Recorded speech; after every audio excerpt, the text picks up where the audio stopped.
Hello दोस्तों, स्वागत है आज के हमारे नए ब्लॉग में। और आज हम बात करने वाले हैं यूनिफॉर्म सिविल कोड यानी कि यूसीसी के बारे में। आजकल एक चर्चा का विषय बना हुआ है, इस कानून को लागू करना और न करना। लोगों का अलग अलग राय है। कुछ लोग कह रहे हैं कि ये कानून नहीं लागू होना चाहिए, वहीं कुछ लोग इसे देश हित की बात करते हुए लागू करने की मांग कर रहे हैं। तो इस बीच आज मैं बात करने वाला हूँ समान संहिता कानून के बारे में। क्यों जरूरी है ये कानून लागू करना। तो 1947 में जब देश आज़ाद हुआ तो उसके ठीक 3 साल बाद यानी कि 1950 में संविधान के अनुसार इस कानून को लागू कर देना था। लेकिन इस देश के भूखे नंगे रहने वाले नेता और कुछ तथाकथित खुद को सेकुलर मानने वाले हिंदू नेता भी इस कानून को लागू नहीं करना चाहते थे। इस वजह से कानून इतने सालों से लागू नहीं हो पाया। इतने दिनों में जब लागू नहीं हुआ तो तत्कालीन सरकार ने इस मुद्दे पर विचार विमर्श कर इस कानून को लागू करने का फैसला लिया। तो सभी सेकुलर हिंदू नेता और विपक्ष में बैठे नेतागण इस कानून देश हित में नहीं बता रहे हैं। भारत में रहने वाले 140 करोड़ जनता को गुमराह कर रहे हैं। अभी तत्काल में प्रधानमंत्री मोदी जी ने अभी जो अपने कार्यकर्ताओं के साथ बातचीत का बैठक किया था, उसमें भी इस कानून का जिक्र किया और इस पर पुरजोर समर्थन भी मांगा लोगों से। लेकिन जितने भी विपक्ष के लोग बैठे हैं वो इस देश हित में नहीं बता करके लोगों को गुमराह करने की कोशिश कर रहे हैं।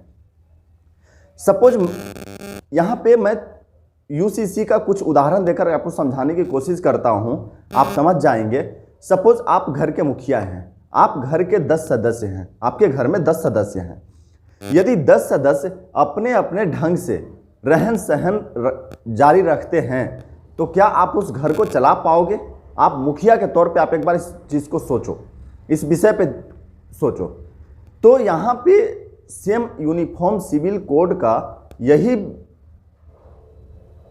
विषय है कि आपको 140 करोड़ जनता को एक देश में रहना है तो एक कानून को पालन करना होगा। इसलिए यूनिफॉर्म सिविल कोड जरूरी है। और यहाँ पे जितने भी लोग हैं, आजकल हर धर्म के लोग यहाँ पे रहते हैं, उन लोग अपने अपने धर्म के अनुसार अपनी ज़िंदगी को जीते हैं। तो यदि वो अपने धर्म के अनुसार अपनी ज़िंदगी को जिएंगे तो क्या ये देश चल पाएगा? क्या ये जो हमारे तत्कालीन प्रधानमंत्री जो भी अभी हैं और जो आगे बनेंगे, क्या वो इस देश को चला पाएंगे? और क्या ये देश ठीक से चल पाएगा? इस वजह से यूनिफॉर्म सिविल कोड लागू करना जरूरी है। समान संहिता कानून जब लागू हो जाएगा तो आप लोग इसे व्यक्तिगत न लें। देश हित में फैसला लेना तत्कालीन सरकार का दायित्व है। और आपको समान संहिता कानून को मैं 5 प्रकार से बताना चाहूँगा जिसे आप अच्छे से समझ सकें। यूनिफॉर्म सिविल कोड यानी कि यूसीसी का मतलब है भारत में रहने वाले हर नागरिक के लिए एक समान कानून होना, चाहे वह किसी भी धर्म या जाति का क्यों ना हो। यानी हर धर्म, जाति, लिंग के लिए एक जैसा कानून। अगर सिविल कोड लागू होता है तो वह विवाह, तलाक, बच्चा गोद लेना और संपत्ति के बंटवारे जैसे विषयों में सभी नागरिकों के लिए एक जैसे नियम होंगे।